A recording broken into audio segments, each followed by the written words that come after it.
So I chose to do a movie review on the movie Remember the Titans. So Remember the Titans talks about many topics that we've talked about in class, such as leadership, teamwork, the coming together of blacks and whites in athletics, diversity, injury, goal setting, many topics that we've talked about. So the movie's about a high school team based out of Virginia who it's their first season playing blacks and whites together. And there's a lot of prejudice and racism, and so their coach Boone and Coach Yost, the head and assistant, decide we're taking y'all to a training camp out in Gettysburg, Pennsylvania. And so they go out to this trip. The prejudice, the racism, everything's still super bad. There's no teamwork. There's arguing. They don't sit with each other at meals. They're all separate.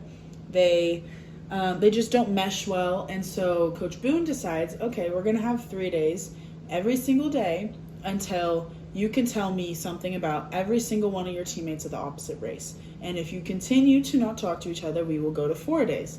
And it will just continue until you can tell me. So they started like talking, but it wasn't doing much. It wasn't helping much. And it gets to the point where there's a conversation that Julius and Gary Bertier have, and they're basically arguing. Julius is stating that you can't yell at our black teammates and not at your white teammates. If they're not going to block for us, how are we supposed to succeed? And he goes, and your attitude is horrible. Your attitude is what's going to change the attitude of the rest of our teammates, because you're the All-American, you're that captain that you say you are. They're going to follow you. So if you don't have the attitude to be a team player, then they're not going to be a team player. So after that conversation the next day at practice, he's kind of changed his mindset a little bit. He yells at one of his white teammates, his best friends, for not blocking for his black teammate. And it kind of changed the tone of the practice. Everyone just starts to, from that moment forward, they just start to mesh better. They're a better teamwork. And by the end of camp, the majority of the team has kind of come together as one unit. And obviously there's still some prejudice and some racism still going on. That's not just going to go away just because of one training camp. But a lot of the team has come together, and they leave the camp, go back home, and there's still all kinds of prejudice and racism in their community. That didn't go away. It's like they came home and it's back to reality.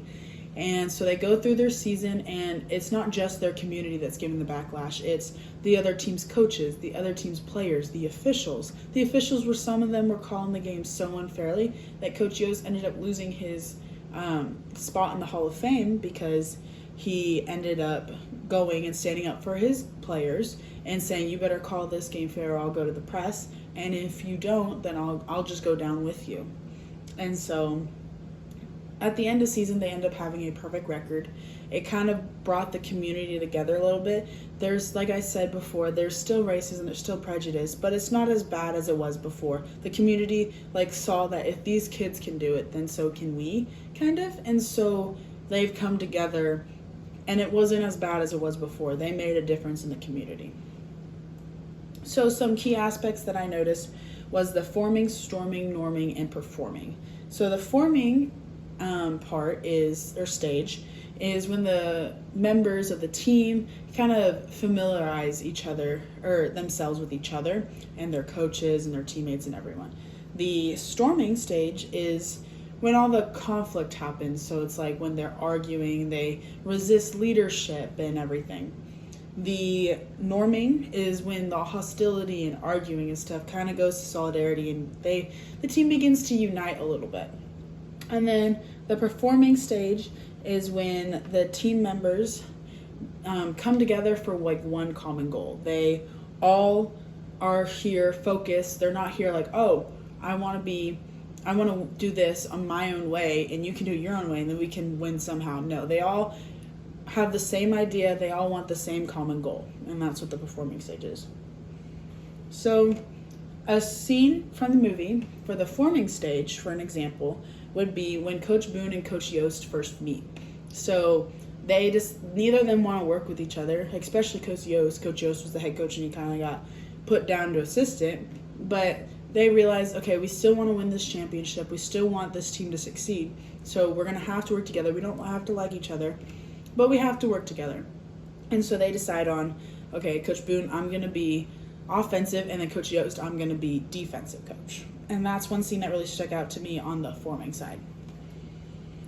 The storming stage, a scene that stuck out to me for that one was the quote of "attitudes reflect leadership, Captain." And that's when Julius Campbell said to Gary Bertier at the camp, like I mentioned before, and when they were arguing about that, about how his attitude is going to reflect on the team, and that's how they're going to treat their players.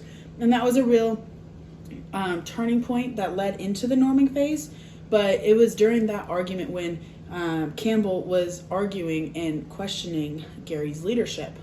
And that's where it fits into the storming. He's questioning the leadership. He's resisting the leadership because he doesn't agree with how Gary is leading. And that's how it fits into the storming aspect. The norming aspect is kind of when they start to like come together a little bit and unite. And so a scene that reminds me of that is the warm-up scene when they all decide, okay, we're getting all this extra backlash and this extra racism and prejudice. We need to come together as a team and have something that just we have. So they decided we're going to make up a little chant and a dance that goes with our warm-up. Because it's something that only we have, and it unites them as one. It's something unique that just they had. And so that's how it kind of made them have a stronger bond. And that kind of helped with that for their team cohesion a little more, because it was starting to like go away a little bit because of all the racism and everything that was thrown at them, and they kind of brought it back together into one, and they united together as a team. And then the performing stage is when they all have one common goal. So the scene that really reminded me of the performing stage would be the locker room scene and their last game, when they were losing at halftime, and Julius Campbell stands up in front of everyone and is like, we promised Coach to be perfect. We promised him perfection. And then he's like, I'm not a perfect player. I never said I was, and you aren't a perfect player. None of us are perfect. But we do have a perfect record. Up until this game, we've had a perfect record, and we need to go out as a team and keep that as a perfect record. We have to keep that for him. We made a promise, and that's what we're going to do. And so I kind of pushed everyone together, and they realized, okay, that's our one common goal. We're doing this for Coach Boone. We're doing this for Gary, who was in the car accident, was paralyzed, couldn't play that game. And so we're not just playing for ourselves.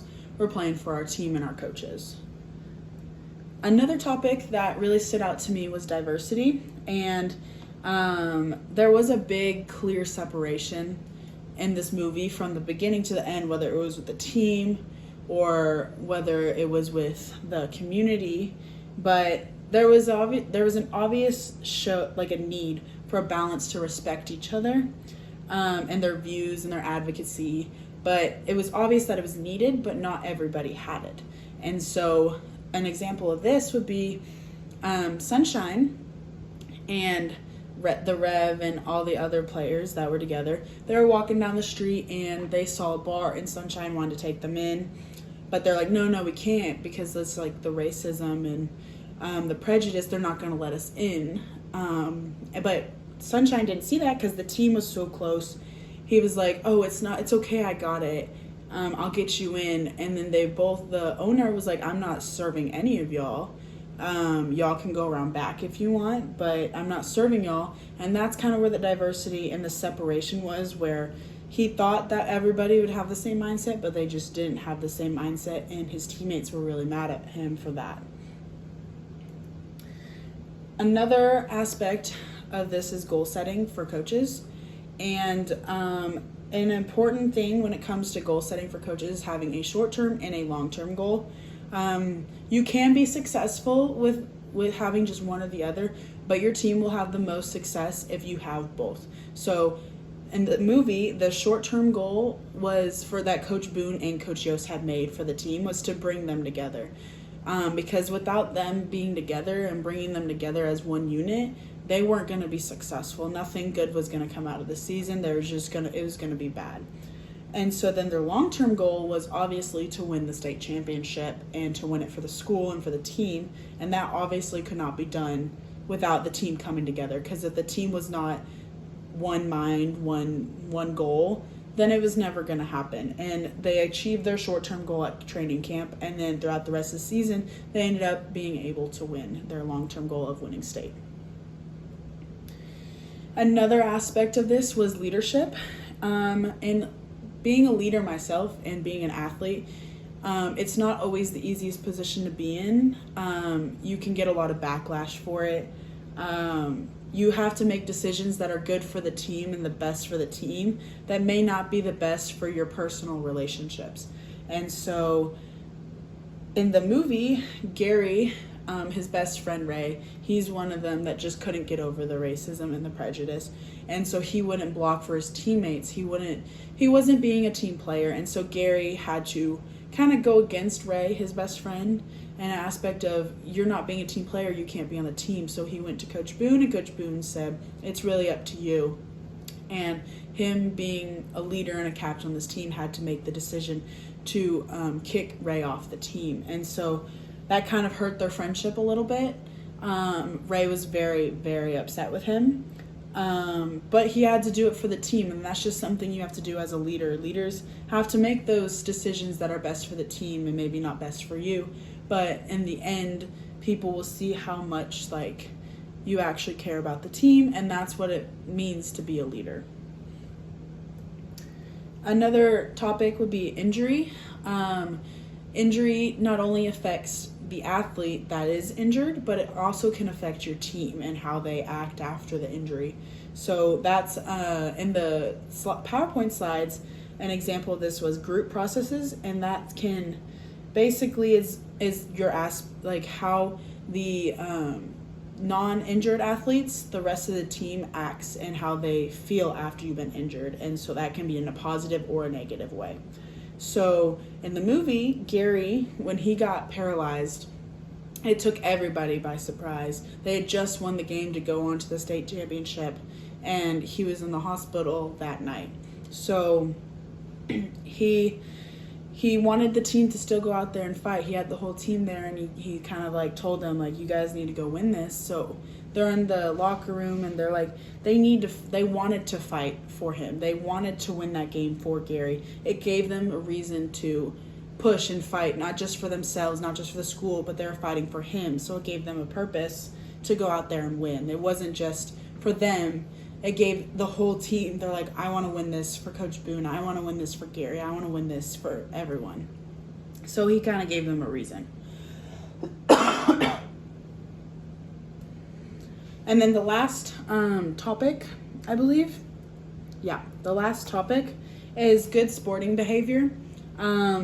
This aspect kind of involves the respect for the rules and the respect for the officials and the opponents, and just kind of being a good sportsmanship.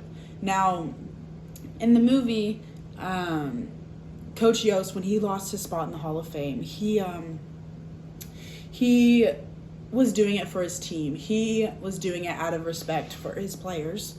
And his players were getting all that prejudice backlash from the officials. They weren't calling a fair game. So he steps up and says, if you're going to continue to call this game unfair, I will go to the press. I will go down with you. I don't care.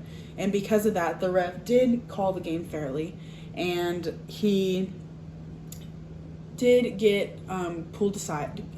Coach Yost did get pulled aside after the game, and he was told, you just lost your spot in the Hall of Fame. But Coach Yost saw the bigger picture in his players, and he wanted them to win. And that was more important to him than getting into the Hall of Fame. Obviously, he really wanted it, and he was disappointed, he said later in the movie. But he wanted what was best for his players and the fairness of the game, because that really, that takes away from the game when you're not playing to the fairness of it. And so he just wanted it for his players over himself, and he really did portray the good sportsmanship that should be showed. But yeah, that's it. Are you kidding me? Did it stop recording? Are you